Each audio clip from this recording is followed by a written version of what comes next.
Voilà, un petit film pour ce jingle qui va arriver dans quelques instants, pour vous permettre eh bien, de rentrer dans les coulisses.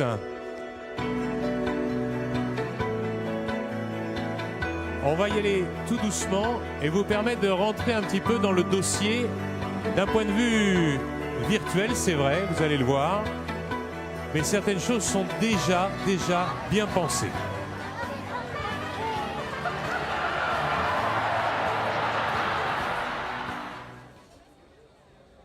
Ravi d'être avec vous. Tout de suite, je vais vous présenter les différents intervenants de ce soir. Le sénateur président du Conseil général du Val-de-Marne, M. Christian Favier, à mes côtés. Bonsoir.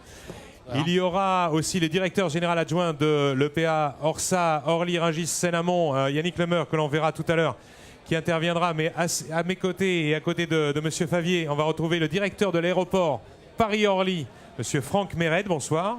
Bonsoir. Il y aura le président d'Euromédia France, on a fait allusion à lui tout à l'heure et aux images du top 14, c'est Bernard Chaussegros, merci d'être avec nous. Bonsoir. Le président directeur général de Le Riche, Madame Agnès Parmentier, bonsoir. Bonsoir.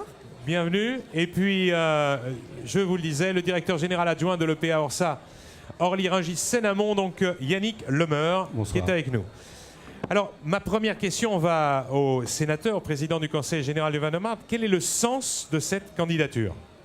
Écoutez, quand la Fédération française de rugby a décidé de prendre cette décision de construire donc un stade de rugby pour assurer de bonnes conditions pour l'exercice évidemment de l'activité de l'équipe de France de rugby, nous avons pensé que notre département était tout désigné pour pouvoir accueillir un tel équipement. Pourquoi? Parce que déjà sur ce territoire, il y avait un développement en cours très important. Et puis, on a tout de suite, évidemment, imaginé que l'arrivée de ce grand stade de rugby serait évidemment un accélérateur formidable pour la mutation qui est actuellement en cours, et notamment sur le secteur que nous avons choisi, qui est ce secteur d'Orly, Rungis, Seine-Amont, et plus particulièrement donc, sur le site de Thiais-Orly, donc vraiment à proximité de la 86, et sur un territoire sur lequel d'ores et déjà nous avions déjà commencé à travailler très activement, notamment dans le cadre donc, de l'établissement public d'aménagement qui a été créé il y a quelques années maintenant pour justement redynamiser ce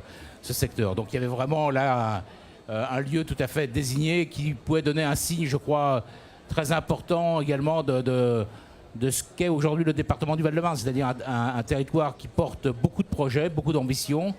Et on pense évidemment que le rugby était tout à fait le sport tout désigné justement pour porter aussi cette ambition pour nous.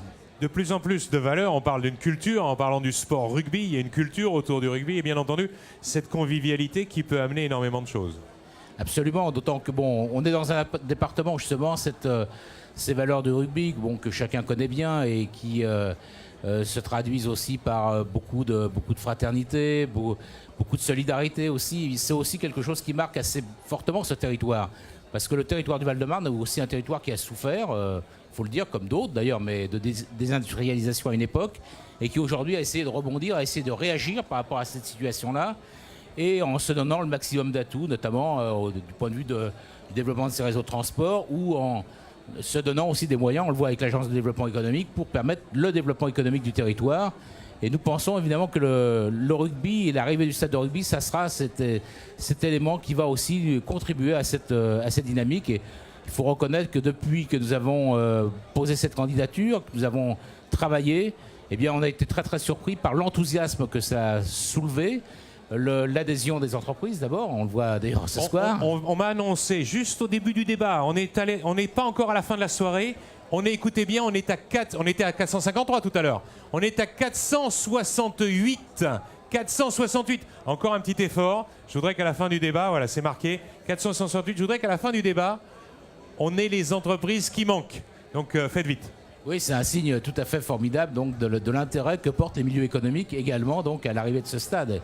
Et ça s'est fait en quelques semaines également. Donc, et par ailleurs, cet enthousiasme touche aussi la population plus largement, puisqu'on a lancé une petite carte de soutien donc, à la réalisation du grand stade. On a reçu des milliers et des milliers de réponses, donc c'est quelque chose de très, très fort. On voit par exemple les étudiants en éducation physique qui sont à l'université de Créteil, au STAPS de Créteil, qui se mobilisent également pour cela. Et puis des clubs de rugby qui multiplient des initiatives également en soutien, sans qu'on ait vraiment besoin de... L'adhésion populaire derrière le projet, absolument. très fort. Alors, ce projet, le vote sera fait le 26 juin prochain par la Fédération française de rugby.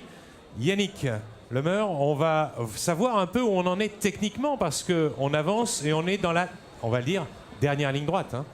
C'est effectivement le dernier mois de travail pour la candidature qui a été engagée il y a maintenant 15 mois, avec une décision importante en décembre de la fédération qui a retenu ce site comme finaliste, et puis un travail très appuyé, très rigoureux, très précis de négociation avec la fédération depuis le début de cette année pour définir les conditions de son installation sur le site de Thiais, puisque nous avons rapidement compris, enfin nous l'avions déjà compris, mais nous avons eu la confirmation de la force de négociation de la fédération française qui cherche en fait un site pour s'installer, mais aussi un modèle économique.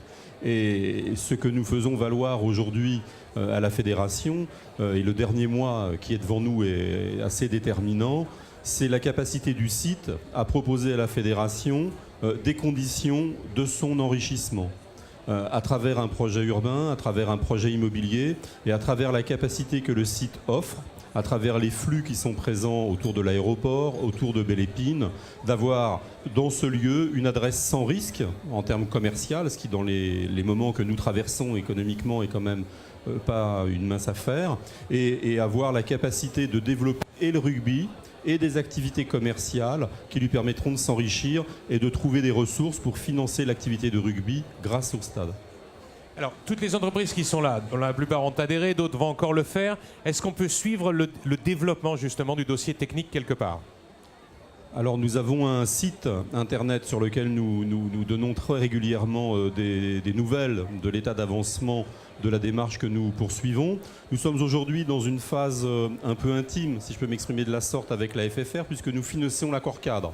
L'accord cadre est le document qui, lorsque le site aura été déclaré lauréat fin du mois de juin par l'Assemblée générale de la FFR, donc cet accord cadre est le document qui fixera les engagements du territoire, du département, des communes et des établissements publics et les engagements de la française de rugby. Ce sur quoi nous travaillons aujourd'hui, et dans ce sens, la présence des acteurs économiques est un vecteur totalement déterminant pour la crédibilité du stade dans le Val-de-Marne.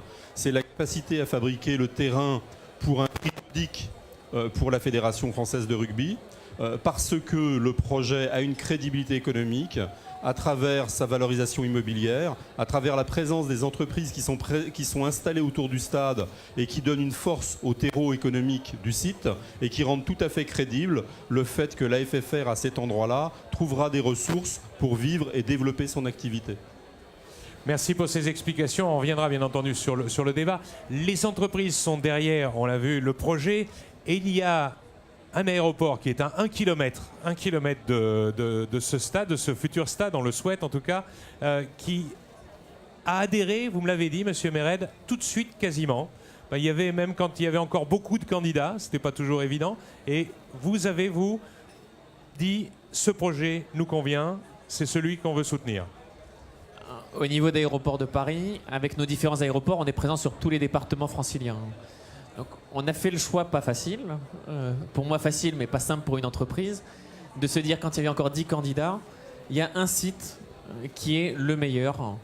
Le meilleur parce que très bien placé, à côté d'un gros système de transport qu'est l'aéroport, plus les transports terrestres, plus le Grand Paris, à côté d'un terrain économique actif, on a Rungis, la Silic, pas mal d'acteurs, c'est un terrain dynamique, et juste à côté de Paris.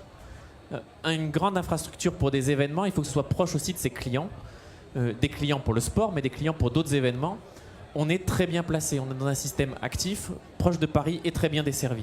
Donc un très beau site, un site aussi qui a vocation, je pense, à dynamiser encore plus ce territoire et faire un pôle pour l'Île-de-France. C'est ce que j'allais dire, on le voit à l'avancée notamment des liaisons. Les liaisons, ça va être d'une importance capitale. La gare TGV, c'est vrai, la ligne 14 qui est prolongée, tout cela va servir à la fois vous, l'aéroport, mais aussi toutes les entreprises pour se développer justement sur ce territoire. On est un territoire actif avec la ligne 14, un train toutes les 80 secondes. à un quart d'heure de Paris. On a les avantages de Paris intramuros et les avantages d'être juste à l'extérieur avec plus d'espace, tout en ayant un terrain très dynamique. Et ça, avec le club entreprise et l'agence de développement, très tôt, on s'est dit entre entreprises, on trouve que ce projet est bon, pourquoi ne pas le dire plus fort, pourquoi ne pas essayer de réunir autour de nous des entreprises pour le soutenir aussi. C'est bien de se le dire en petit comité, c'est encore mieux de le partager. Et on avait cette conviction, cette passion qu'on retrouve dans le rugby, qui était celle des entrepreneurs, de se dire mobilisons-nous aussi pour le partager avec le club entreprise, rejoignez-nous. Si on croit en un projet, il faut le dire, il faut s'engager. Et des grands projets comme ça, on en voit tous les 20 ans peut-être, et encore. C'est le projet qu'on aura sur ce territoire. On a l'occasion, la chance de le vivre, faisons le maximum pour l'emporter. Alors dans ce cadre-là, et justement toujours dans les études techniques, la candidature, vous êtes allé voir ce qui se passait au Millennium de Cardiff, qui est un grand stade, vous le savez, qui avait accueilli notamment la finale de la Coupe du Monde de rugby, il y a de cela quelques années. Et surtout, ce stade vit énormément et a permis de développer beaucoup de choses. Donc c'est le directeur général que vous avez rencontré là-bas qui nous a laissé ces quelques mots. On va l'écouter, si vous voulez bien. C'est tout de suite sur vos écrans. Écoutez bien, et c'est traduit en français, bien sûr, sur l'écran. Regardez. The Millennium Stadium is owned and managed by the Welsh Rugby Union. There was a need to build a stadium with a capacity over 70,000, and we have 74,500 seats. It is in a city centre, and therefore all the hotels, the bars, the restaurants and travel facilities are very close. This is a palletised pitch system. The easiest way to explain it is there are 7,500 1.2 square meter boxes underneath your feet. Voilà, il y a énormément de choses, hein, bien entendu. Ça n'est pas qu'un stade. Hein, il faut le faire vivre, ce stade. Alors, Madame Parmentier, vous étiez aussi de ce voyage. Vous avez écouté ce qui se passait avec le directeur général. Quelles ont été vos réactions après notamment ce voyage et puis même avant, lorsque vous avez décidé de vous intéresser à cette candidature? En fait, je suis élue de la Chambre de commerce depuis la dernière mandature et j'ai en charge, en l'occurrence, la dynamique des réseaux du Val-de-Marne. Donc, forcément, quand le club Thierry Orly Rugby Entreprise s'est mis en place, ça s'inscrivait dans ce que l'on fait à la Chambre, puisqu'en fait, on s'est rendu compte qu'il y avait beaucoup d'entreprises dans différentes collectivités, dans différentes villes du Val-de-Marne, et qu'en fait, ces entrepreneurs ne se connaissent pas. Donc, à la Chambre, on s'est dit que ça serait bien de créer un club qui va regrouper les différents adhérents des différents clubs du Val-de-Marne. Donc, ça s'inscrit complètement dans cette dynamique de rencontres et de business club, en fait. Il faut appeler un chat un chat. C'est ça. Donc, a fortiori autour d'une manifestation sportive, d'un esprit sportif, avec la dynamique, l'optimisme que ça génère, c'était évident que je devais m'engager dans le soutien et faire en sorte que les autres élus de la Chambre de commerce et d'industrie de Paris puissent adhérer au club d'entreprise de Thierry Orly.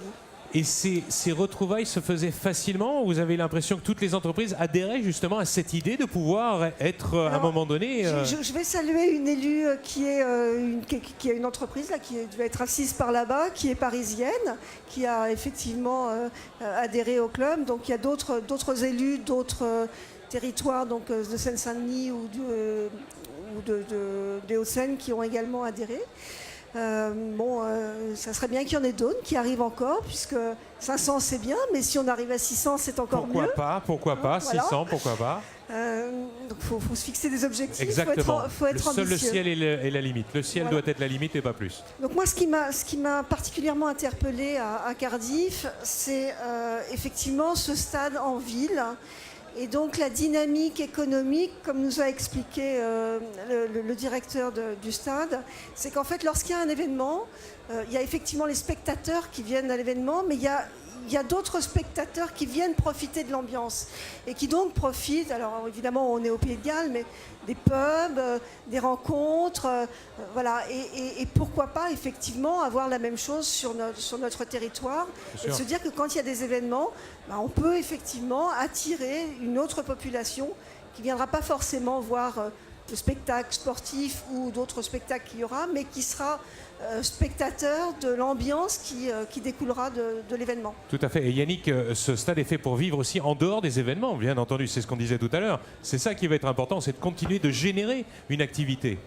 Oui, c'est l'un des enjeux importants de la construction de ces grands équipements contemporains qui ne sont plus des stades, qui sont des grands immeubles économiques, des grands immeubles de production de valeur, où il s'agit de faire un centre de congrès, d'y faire des foires, d'y accueillir des entreprises en séminaire, d'y faire aussi du spectacle et d'y faire pour 12 à 14 soirées ou après-midi par an des matchs de rugby. Et cette dimension-là est vraiment déterminante dans la candidature et dans le choix de Thierry Orly, puisque autant nous pouvons penser qu'il est possible de remplir des stades pour faire des matchs de rugby peut-être un peu partout en France, autant la dimension spectacle, la dimension initiative d'entreprise, la dimension congrès ou la dimension foire a besoin d'une connexion au réseau et d'une accessibilité de premier rang, a besoin d'une liaison à l'aéroport international de premier niveau, et le site sur lequel le Conseil général, les 4 villes et l'établissement public proposent à la Fédération de s'installer a cette qualité-là. On peut donc imaginer que la dimension du modèle économique de la Fédération qui se penche sur les 50 à 100 ans d'avenir du rugby qui sont devant nous, s'intéresse beaucoup à la capacité de ces autres activités à être rentables. Monsieur Méret, vous étiez aussi du voyage, hein. Vous avez été aussi séduit un peu par ce qui se passait là-bas, non? Alors, très séduit, c'est un outil extraordinaire. J'ai posé la question au patron du stade, c'est quoi votre principal regret? Et le principal regret qu'il avait, c'était d'être mal desservi par rapport à l'aéroport. Puisque pour attirer de grands événements, il faut aussi pouvoir drainer au-delà d'autres villes, voire à l'étranger. Et le fait que l'aéroport d'Orly offre pas loin de 150 destinations régulières à 1 km à pied, ça veut dire qu'on y va de manière extrêmement simple. Tout à fait. C'était le dernier atout qui lui manquait pour être comblé. Il y aura peut-être on le sera. Il y aura peut-être même des lignes particulières avec nos amis britanniques pendant le tournoi. Ça serait une évidence. L'avantage d'un aéroport, c'est qu'on peut ouvrir et refermer des lignes en fonction du besoin. S'il y a un événement exceptionnel avec une destination particulière, il y a des vols particuliers pour ça. Et sur des très grands événements, moi je l'ai connu par le passé, c'est toute une logistique de permettre à des milliers, voire dizaines de milliers de supporters qui peuvent venir de très loin, de les relier entre l'aéroport et le stade. Et là, on sait, avec 1 kilomètre, c'est l'idéal pour l'organisateur d'un stade et pour un aéroport. Ça lisse les pointes, les gens arrivent tranquillement. On peut y aller pas de rush, voilà, tout à fait. Pas d'attente. Non, exactement. On imagine effectivement tout de suite que ça va être un vrai bonheur que de marcher vers le stade. Juste 1 kilomètre, c'est rien du tout. Bernard, on va revenir au côté technique. On en parlait tout à l'heure et François Charles le disait, c'est d'une importance capitale que le stade puisse accueillir justement des emplacements pour les caméras, pour les médias, et que tout soit déjà en place avant que les sociétés de production arrivent, sinon ça coûte une fortune. Hein. Alors, bien sûr, en fait, ce qui est important aujourd'hui d'imaginer, c'est qu'un stade, c'est devenu un lieu de spectacle. Et donc, on travaille à l'interconnectivité, on travaille effectivement à la meilleure exposition pour l'image. Et donc, aujourd'hui, le groupe est sollicité, indépendamment bien sûr de ce projet, sur des stades très connus comme ceux de Turin, Juventus, ceux de Saint-Étienne, Nice à venir. Pourquoi? Parce qu'en fait, on a quand même une expérience justement de la captation de l'image, car, je vais peut-être le rappeler, mais le groupe est historiquement le partenaire du rugby, puisqu'en fait, on a commencé très tôt avec le tournoi des Nations, et nous avons fait toutes les Coupes du Monde. Nous sommes le prestataire audiovisuel du Top 14 et de la Super D2. Donc évidemment, ce projet était pour nous une aubaine, bien sûr, mais ce que je tenais à souligner en fait, c'est que on s'est aussi intéressé à ce projet parce qu'en fait, c'est un projet fédérateur. ce département est un département dynamique. Les acteurs du département, certes, mais surtout les collectivités. Je ne le dis pas parce que le président du conseil est près de moi, mais je le pense sincèrement. Il y a une vraie volonté de rendre ce département actif. Et on est proche de Paris. Et là, en l'occurrence, c'est vrai qu'il y a beaucoup d'entreprises, mais on se parle très peu. Moi, j'ai fait connaissance de monsieur, alors qu'en fait, on n'est quand même pas très loin, Oui. à l'occasion, bien sûr, de ce projet. Ce ouais. projet est fédérateur, il va être porteur parce que tout le monde s'y implique. Vous avez d'ailleurs noté qu'il y avait 468 entreprises. Peut-être qu'à la fin de l'interview, on en sera à 500, voire 600. Pourquoi pas, effectivement. Mais en tout état de cause, c'est un projet fédérateur. Et nous sommes une entreprise val-de-marnaise depuis très longtemps, parce que la SFP est historiquement à Brie-sur-Marne depuis 1974, je crois. Oui, oui. Donc aujourd'hui, bien sûr, on a évolué dans nos Mais métiers vous de n'étiez pas captation. sollicité avant, vous n'étiez pas sollicité sur les projets, sur les moyens techniques à mettre en œuvre. Là maintenant, ça Bien devient le sûr, cas. voilà, absolument. Le métier évolue et comme les lieux sportifs deviennent des lieux de spectacle, naturellement, en fait, on fait appel à nous et à nos, entre guillemets, nos compétences, et nos connaissances et nos expériences qui font qu'on amène un plus et dans le choix, bien sûr, des technologies et puis surtout, en fait, dans le choix des emplacements pour effectivement avoir Bien sûr. Parce que recréer un emplacement, on le voit en plein de stade actuellement, on est obligé de recréer un emplacement, ça coûte très cher, et donc c'est pour ça que les coûts de production sont souvent absolument un peu délicats. Il faut toujours surtout penser en fait que les modes de consommation de l'image ont totalement évolué. Bien sûr. Et bien évidemment, nous sommes à la base de la captation, donc on doit impérativement s'adapter à ça. Président, tout le monde est unanime, hein. C'est unanime. Tout le monde est derrière le projet, quels que soient les votes qu'ils ont faits il y a quelques semaines, quels que soient les votes qu'ils vont faire dans quelques semaines, tout le monde est derrière. Oui, non, je crois que c'est un des aspects les plus encourageants, c'est que c'est vrai qu'on est dans une période un peu particulière. On a eu des élections présidentielles, il y a des élections encore dans 15 jours, donc on aurait pu penser que tout cela aurait mis un peu entre parenthèses en quelque sorte des projets comme cela. Or, même dans cette période, les maires qui sont de sensibilités différentes sur ce territoire ont continué de travailler ensemble et de travailler très activement. C'est-à-dire que toutes les semaines, les maires se réunissent, travaillent pour essayer avec l'établissement public d'aménagement, avec le département. Il y a une vraie volonté de réussir ce projet. Il y a une vraie volonté de réussir ce projet. Pour nous, on considère un peu que c'est une chance un peu historique pour un département comme le Val-de-Marne. À l'époque du Stade de France, on n'était pas prêt pour le faire. Mais on a vu l'impact, malgré tout, sur le territoire de la Seine-Saint-Denis. Et on s'est dit, si demain, il y a un projet de cette importance-là qui se présente, il faut à tout prix, évidemment, tenter notre chance et aller au bout du projet. Et l'engagement est quand même extrêmement important, je dois le souligner, parce que, bien évidemment, c'est un projet de la Fédération française de rugby. Donc, financièrement, la construction du stade repose d'abord sur la capacité de mobilisation financière de la Fédération française. Mais les collectivités, le département et les 4 communes se sont engagés à mettre à disposition le terrain. Or, le terrain ici, à proximité de la 86, c'est un terrain évidemment qui coûte cher, c'est normal. On est dans un lieu avec tous les atouts qui ont été évoqués, la proximité de l'aéroport. Et donc, c'est un engagement quand même très important des collectivités. Et on a effectivement fait nos comptes, fait nos projections pour voir si nous étions en capacité évidemment de pouvoir porter un projet comme celui-là. Donc, ce n'est pas une candidature, je dirais, de témoignage, c'est bien une candidature pour gagner. Et on a bon espoir, évidemment, que dans quelques semaines, la Fédération française fera ce bon choix. Pour l'instant, c'est toujours difficile, on ne peut pas dire. On avait vécu de mauvaises choses à Singapour il y a quelques années pour une candidature olympique. J'aimerais vraiment qu'on aille au bout du projet.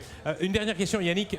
On le disait tout à l'heure, il faudrait aussi qu'une 20% à peu près des spectateurs sur le match viennent en voiture et pas plus. Hein. Tout le reste, généralement, c'est aussi important, ça. Il va falloir convaincre un peu tout le monde qu'on peut se déplacer en transport en commun. Il y a un chiffre clé dans cette candidature qui est le chiffre 40.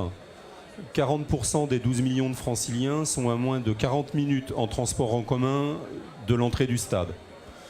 Ça veut dire que l'opérateur qui s'installe à cet endroit-là pour faire du rugby, du spectacle, des foires, des congrès, est capable de capter 4 à 5 millions de franciliens dans des distances qui se pratiquent facilement. Le stade a aussi, par sa localisation, la qualité d'être très connecté au réseau de transport autoroutier. On a de part et d'autre du stade 2 doubles échangeurs qui font que celui-ci est accessible en automobile et en autobus, en autocar. Hein. Une grande partie des spectateurs de rugby viennent du sud-ouest en autocar. Donc on est très accessible aussi par ce mode de transport. Hein. Donc la vraie qualité de ce site, et dans ce contexte, le Grand Paris est déterminant, et la date d'ouverture de la ligne 14 aussi, puisque 2 gares de la ligne 14 sont de part et d'autre du stade, en plus de la ligne RERC qui est déjà présente, en plus de l'aéroport et de la future gare d'interconnexion TGV que RFF envisage de réaliser dans les années qui viennent. On a donc là une qualité de desserte de cet équipement-là qui est encore meilleure que le Stade de France. Merci. On va arriver en conclusion, quelques mots chacun, si vous voulez, parce qu'on va terminer ce débat. Moi, très rapidement, en fait, ce que je voulais compléter tout simplement, c'est que c'est vrai que ce lieu sera également un élément, bien sûr, fédérateur, mais sociologiquement important. Pourquoi ? Parce qu'en fait, les Val-de-Marnais vont se l'approprier. Ça sera leur équipement. Indépendamment, en fait, des entreprises, bien évidemment. Mais là, en l'occurrence, tout le monde va participer et il y aura un endroit où on va se réunir. Aujourd'hui, c'est vrai que généralement en banlieue, on travaille et après on rentre à la maison. Là, en l'état, on a un vrai lieu où on va se réunir, où on va se retrouver. Et on pourra rester, vivre autour, profiter. Absolument. Un peu. Voilà. Parce qu'il y a beaucoup de choses qui seront créées autour, hein, des espaces verts. Ça ne sera pas uniquement... Ça va être piéton, bien entendu, mais il y aura aussi des espaces pour vraiment profiter. Monsieur Mered, un petit mot pour conclure. Les quelques mots, ça aura été pour moi l'occasion, à travers le club entreprise, d'apprendre à connaître mes voisins. On est un certain nombre de structures assez importantes, pas si loin les unes des autres dans le département. On n'a pas souvent l'occasion de se parler parce qu'on est dans des métiers différents. Et ce club entreprise nous a permis de découvrir aussi d'autres acteurs du département avec qui on peut finalement avoir des choses à faire ensemble. Bien sûr. Donc c'est aussi le début, à mon avis, d'une longue aventure qui ira bien au-delà du stade. Qui ira au-delà du stade. C'est votre avis aussi, Madame Varmentier, hein ? Oui, moi d'un point de vue personnel, j'ai une entreprise qui est installée depuis 50 ans sur le Val-de-Marne. Je suis très enclavé, vraiment intra-urbain. Pour moi, c'est vrai que si l'opportunité du stade se crée, j'ai très envie de déplacer mon entreprise là-bas et de m'installer sur un territoire qui sera dynamique, de profiter de l'infrastructure, etc. Donc, il y a d'autres entreprises enclavées qui, je pense, se déplaceront pour libérer aussi un espace urbain. Parce qu'en centre-ville, c'est plus quand même fait pour l'habitat. Et voilà, on génère aussi des nuisances auprès des riverains. Donc, c'est bien de se déplacer. Et ça va dans la bonne mouvance. Oui. Yannick, on vous laisse travailler parce que, on l'a dit, hein, dernière ligne droite, il faut continuer. Là, ce soir, ça va aller, mais demain, c'est retour au bureau. Hein. C'est pas nous qui travaillons le plus. C'est une équipe qui est mobilisée. Et un dernier clin d'œil dans cette dernière ligne droite, le dernier mois qui est devant nous. L'un des éléments forts de conviction vis-à-vis de Pierre Camus et de Serge Blanco, lors des différentes visites et des différents échanges qu'on a pu avoir, c'est la force du tissu économique du Val-de-Marne et la mobilisation des acteurs économiques, y compris des dirigeants d'entreprises, qui sont venus expliquer comment eux voyaient ce territoire, comment ils voyaient l'implantation de cet équipement et comment c'était un élément moteur et dynamique. Donc je pense que le dernier message, avant le choix favorable de la fédération de la fin du mois de juin, serait vis-à-vis des acteurs économiques qui sont dans cette salle. On sait que le monde du rugby est un monde sensible aux échanges, à la conviction. Il nous reste un mois pour que tous ceux qui sont dans la salle et qui sont convaincus de l'intérêt de cette démarche et de la nécessité de cet équipement à cet endroit-là, fassent ce qu'ils ont à faire auprès des dirigeants, des décideurs de la FFR pour que leur choix soit le bon.